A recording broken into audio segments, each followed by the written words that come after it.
Hello everyone and a warm welcome to your Energy Frontiers. I am Justina Okechukwu. On the package this week, we bring you sound bites from two of the most recent high-profile events which took place in the energy industry. The International Energy Agency on Thursday released the 2022 World Energy Outlook, which saw the Paris-based organization reporting that investments in renewable energy could reach their peak by 2025 due to rising prices brought about by the Russia-Ukraine crisis. According to Fatih Birol, the executive director of the IEA, global renewable energy investments will increase by more than 50% from current levels to $2 trillion per year by 2030, based on most recent actions and policies which were announced by countries in response to the skyrocketing energy prices. Here is an excerpt of the executive director speaking at the launch of the report that was live streamed 2 days ago. The global energy system is going through a major turmoil, which I consider to be the first truly global energy crisis. And at the same time, our world is entering a period of a major geopolitical upheaval. We all see on a day-to-day basis the negative impacts of Russia's invasion of Ukraine on people, economies, energy markets. And in our World Energy Outlook, we try to look what kind of responses governments, businesses, people can give to this crisis.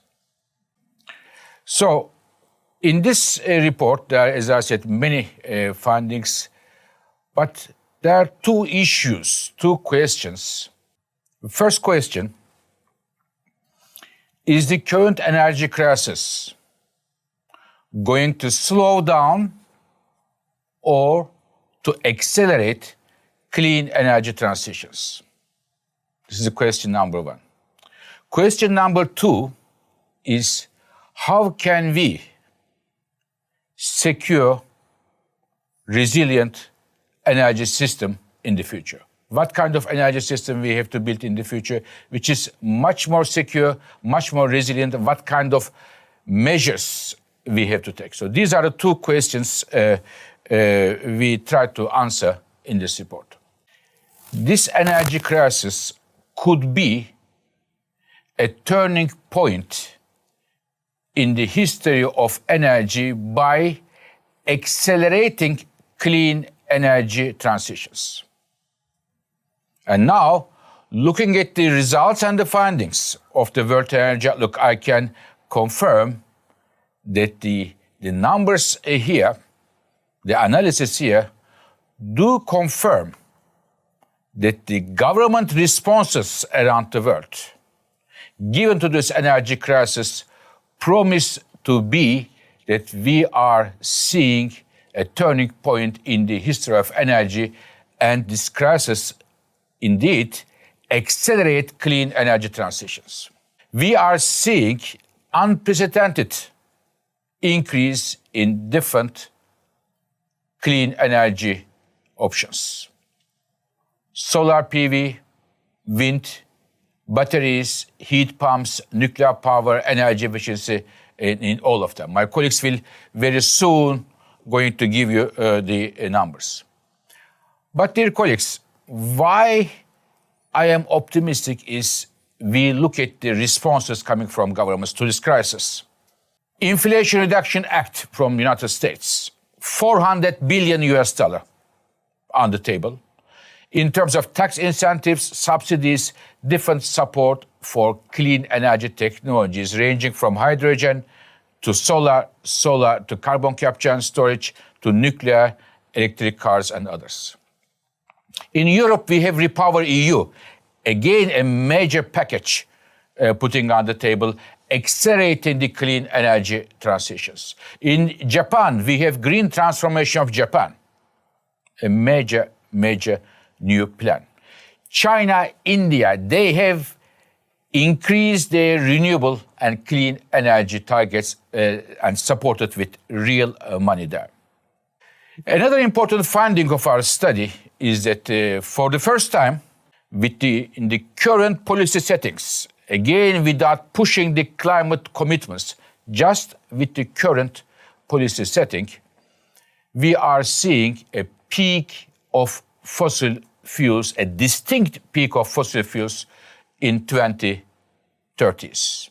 It is for the first time since Industrial Revolution, we are going to see a peak of fossil fuel around 2030s. Decades and decades, the share of, in the last 3-4 decades, the share of fossil fuels in the global energy mix was about 80%, more or less constant. And now, around 2030, we will see this share will fall down below 70%. Again, this is in the scenario in the current policy context. Additional policies to push the clean energy technologies may well mean that this 70% will even go further down. Dear colleagues, we also look at the impact of that. So this is there is a peak, but this doesn't mean that the world will not use fossil fuel. The world will still use fossil fuel, oil and gas, at a lesser extent, coal. And as a result, in the current policy context, with the current policies, our numbers show that the global temperature increase would be around 2.5 degrees Celsius. And my colleagues also look at the very important fact that more than 100 countries around the world, before and after Glasgow COP26, made pledges. If those pledges of those governments are fulfilled, what would be the temperature rise? And the temperature rise, if those pledges are fulfilled, it will be temperature rise will be about 1.7 degrees Celsius. Again, an improvement in this area. So in terms of 1.7 degrees, it's a good news, but it is still far from the 1.5 degrees, and there is also no certainty that the governments will do what they said they would do in their pledges.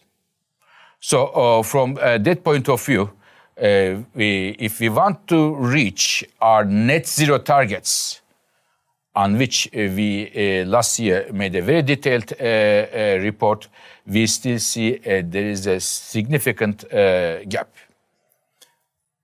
There are many important achievements, but in order to secure a 1.5 degrees result, for example, the $2 trillion I mentioned, the clean energy investment 2030, needs to double and reach $4 trillion US dollars.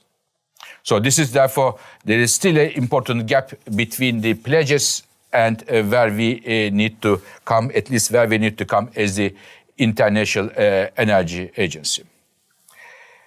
But we still believe that given all the difficulties we are facing today in the global energy markets, to reach 1.5 degrees target is still achievable, getting more and more challenging, but still achievable from energy sector point of view. And that was Fatih Biro, the Executive Director of the International Energy Agency, with the World Energy Outlook 2022 report. When we return, join us for a dive into the just concluded African Energy Week 2022 in Cape Town, South Africa. This is Energy Frontiers.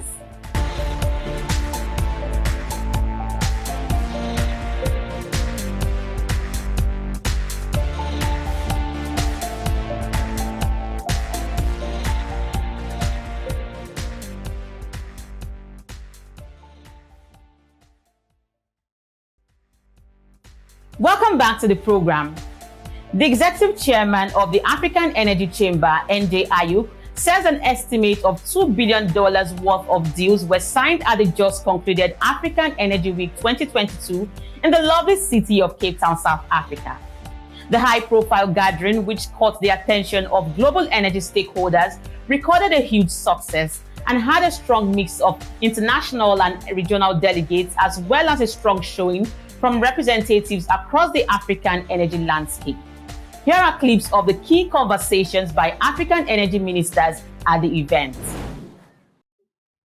I think this is a time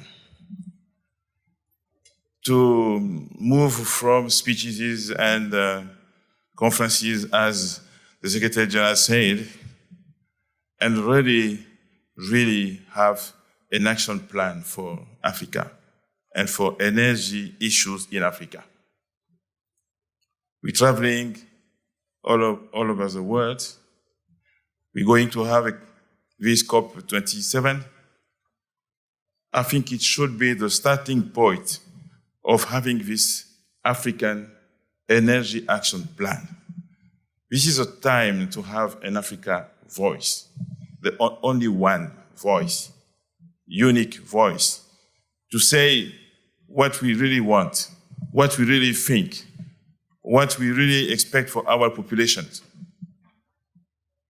by using our natural resources and mainly our resources for energy, oil, and gas. It doesn't make sense. I think everyone is saying the same thing.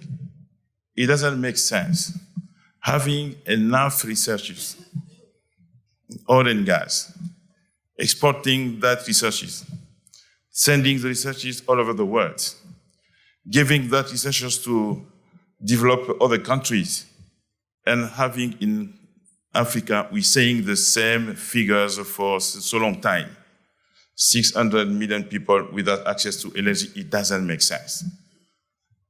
It doesn't make sense having so much gas. Every day we have a new African country discovering a high potential of gas. I think the last one was Namibia. Before Namibia, we had Senegal. Before Senegal, we had Côte d'Ivoire. Before, and so. Having this so huge potential in gas, and at the same time, in all the conference, we remain saying we have 900 million people in Africa without access to modern gas. It's time to change these figures. It's time to bring a progress about the facing the security, the energy security, and really addressing the issue of energy poverty. Is that the energy world has not been the same since global leaders assembled in Paris in 2015 and signed the climate agreement. That meeting heralded the acceptance of the global paradigm shift away from fossil to renewable fuels. It has since raised the tempo of research on renewables, greatly increased funding for renewable energy projects, reduced funding for fossil fuel projects, reduced research budgets for fossil, and increased funding to groups and lobbies to sensitize and educate the global population about the dangers that the continuous use of fossil fuels pose to humanity. The second element is that African leaders, including those whose economies and societies are heavily dependent on fossil fuel revenues, have committed to energy transition and to net zero, even though some of them are now asking for a little more time than was prescribed by the global powers that be, and on whom our economies have become so dependent.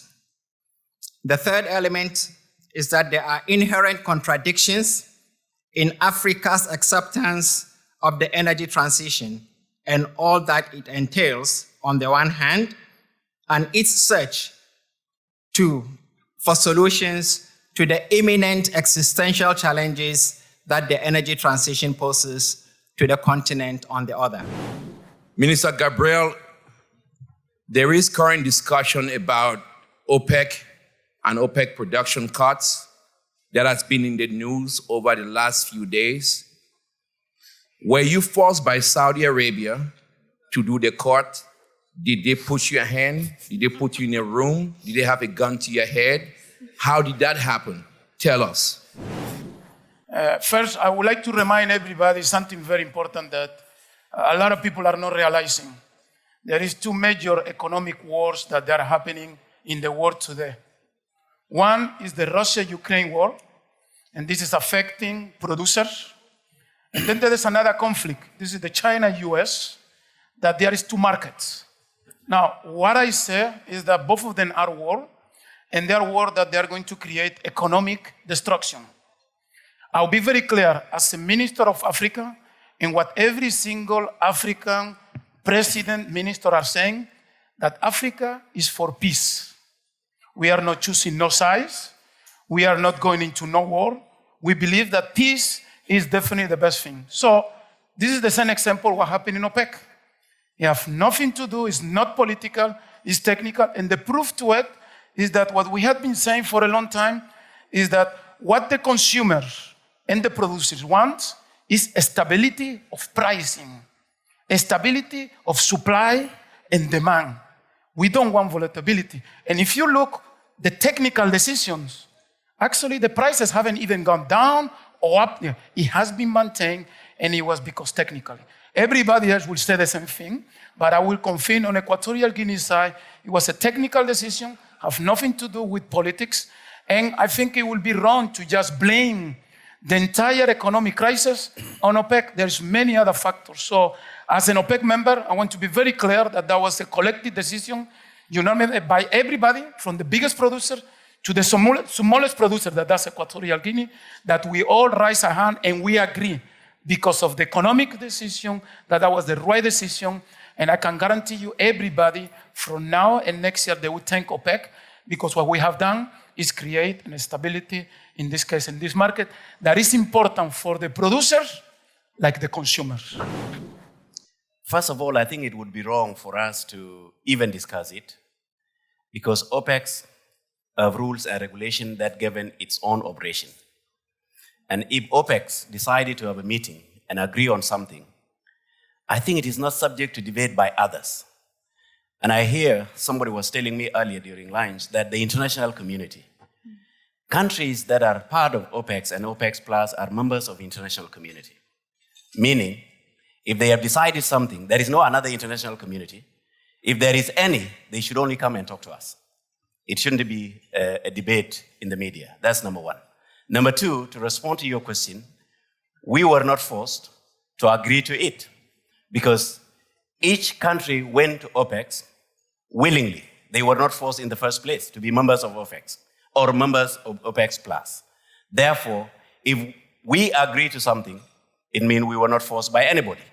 We did it purposely, believing in the technical research presented to us by the Secretariat of OPEC. Now, if you want me to transit, then the word transit does not apply to me. Why? Because I contribute zero. If you contribute some percentage, 30%, and I contribute zero, but you say we contribute, are we being logical to ourselves? My response will be no. Since I contribute zero, allow me to contribute something so that you will be logical. When you come to the table, you will tell me you contribute this much, therefore you need to cut it. But now I have nothing to cut. Number two, when somebody say people are dying from, carbon emission, or we give it any other good name, we are dying of poverty. What do we do first? Do we take care of climate change, or do we take care of poverty? My response will be, I need to take care of poverty. As long as African women and men continue to go to the bush, cut trees for charcoal, there is no way you will tell us not to produce. Namibia, as most of you would know, we have earlier this year made a huge discovery, oil and gas. And for us, it's an exciting period. We have been drilling for oil and gas, I think, for the last 30 years. The first discovery of gas was made in Namibia in 1974, a long time ago. And since our independence in 1990, we started again a new program of oil and gas exploration. A couple of wells were drilled over the years, and it's only this year that we're able then to find a discovery. And for this, we really want to thank the investors who have believed in us. They stayed with us, and suddenly there's a discovery. Obviously, now there's a discovery. Everybody asks, oil and gas is not different from all the other resources that are on the continent.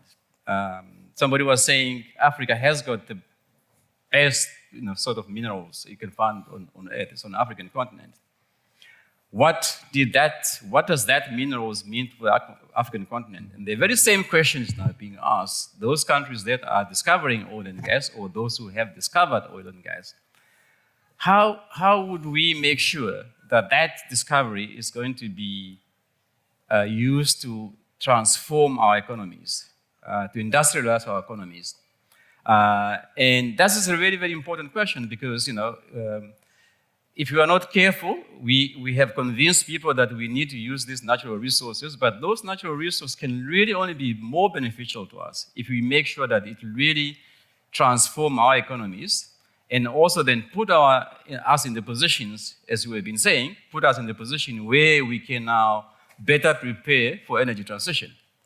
If we can use the resources to provide a livelihood to the African people, and as you said, to give those 600 million people the energy they need, that in itself will then actually put us in a better position to make sure then that we can also embrace the energy transitions. It's very, very important. And therefore, for this, it can also happen if we as governments need to make sure that we have got the right policies in place. We demand the right things from our investors, of course in the collaborations with them. And we also hope that our investors will also understand that it's no longer really a case of coming and taking resources out of the African continent and do nothing with that, but rather make use of those resources on the continent itself. So we hope that our investors will have that understanding that it's not that we are trying to be somehow nasty to them about what they need to do, but definitely it can only work if we want to do that. I have heard somebody, I think on the last panel, saying they need government assistance. I also hope that government assistance should not mean that the investors will drive a hard bargain with regard, for example, about fiscal incentives. People talk about fiscal incentives. If you are going to be driving this hard bargain about how government need to assist you by giving you a fiscal incentive, that could also in itself mean simply that the government is going to have less revenues that the governments can then use to make sure that this resource become a catalyst for us to industrialize. I do not discard the fact that government need to assist, with the investment to take place, but there needs to be really a good collaboration to make sure that the resource actually means something. Also for Namibia, you're quite lucky, or not only are we actually driving oil and gas, but for you who might also have followed, since last year we have been driving the green hydrogen project. Given the good natural resource in terms of wind and solar we have got in Namibia, we are at an advanced stage where we are driving this green hydrogen project. And the estimate for now is that we are going to be producing and selling green hydrogen by 2027. So this is really exciting. So both we are in a better position now where we are actually embracing both fossil fuel and also green hydrogen. As you know, the discoveries in Mozambique were made 10 to 13 years ago, big discoveries from Rovuma. And at that time, there were a few talks about climate change and energy transition. So at that time was designed 3 major projects to monetize the gas discoveries of Rovuma. Before the Rovuma, we had a big development in the southern part of the country, which allows the production and export of gas to South Africa, to Sasol mainly, and to Mozambican markets. So that project is now 12 years old, on a more mature stage, and is bringing a lot to the country. But with the gas discoveries in 2009 and 2000, between these two periods, 2010, we managed to prove more than 150 TCF of recoverable reserves, which was mentioned this morning by His Excellency President Nyusi. So this is a lot of gas. To bring that gas to shore, because they are located most of the fields offshore on a deep water, a big investment was needed. And at that time, based on the studies that we have made, the gas master plan, the concept for monetization was to approve LNG projects and export most of that gas to the international markets. So if we see and compare the 3 projects that we approved, will bring, when implemented, more than 30 million tons of LNG. And easily, Mozambique can reach more than 60 million tons of LNG. So that talks about the position of and strategic of those resources, especially in the time when we are talking about energy transition. And Mozambique is a country that, apart from gas, which is a low cost, low carbon, as we said, we are happy that we are blessed with that, but we have also coal. And we have 3 companies, big companies, that are now producing and exporting coal.